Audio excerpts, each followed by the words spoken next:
From Gujarat. Remember the Morbi full tragedy that had led to the loss of life of about 140 people, including 55 children. A special investigation team's preliminary probe report has been accessed by India today. Here's what the report says. It's shocking. Corroded wires, welded suspenders behind the Morbi bridge tragedy. The Gujarat government appointed special investigation team has found in its preliminary probe that there was corrosion on nearly half of the wires on a cable. The welding of the old suspenders with new ones were some of the major faults that led to the collapse of the suspension of that bridge in Morbi. 135 people were dead who lost their life. 55 children at least were reported to be in those death toll.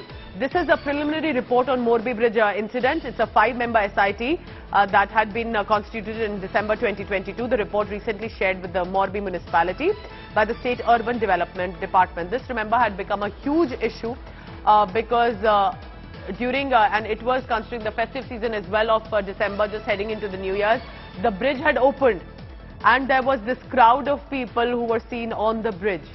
It collapsed, leading to that untimely, brutal death of 135 people. I want to quickly bring in my colleague Saurabh Bhaktania for the latest on that. And we get you the latest with what the report has to say. Saurabh, this is absolutely shocking, but this is what was expected also, that it was very likely that that material was not good quality, it was substandard, and that horrific deaths took place. What can you tell us about the report you've accessed? Saurabh.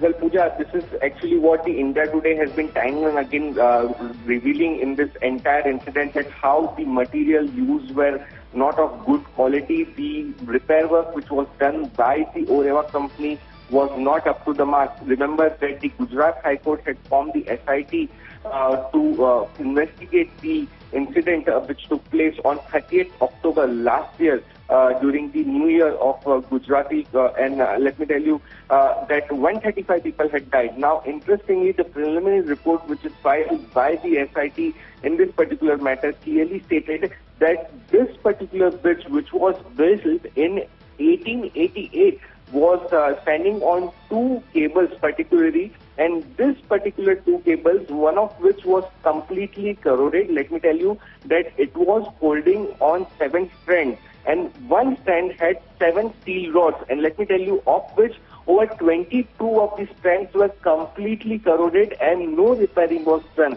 And in fact, the SIT also says that of 27 may have been corroded and it was snapped earlier as well.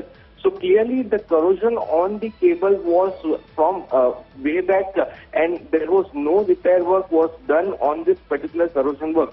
Second thing, the welding materials were completely changed. Now remember, this is a suspension bridge. It had a suspender made of wooden roots which were curved. Now what the repair work actually did is they changed the wooden rod with the aluminum plank, which was not suitable for a suspension bridge. Also the SIT found that over 300 people were present on the bridge when this particular incident took place. The capacity was much higher. So on one side, Saurabh, what you are also telling us, and have been revealing since day one, was that not only just that there was quality substandard, it was opened at a time with crowd much beyond its official capacity that was supposed to be. Where were the restrictions? 135 people dead for no reason really. But we hope that there will be arrests and there will be immediate investigation into that and justice served to the family, even though there can never be any compensation. Saurabh Bhaktania for the latest on that. Saurabh, thank you very much.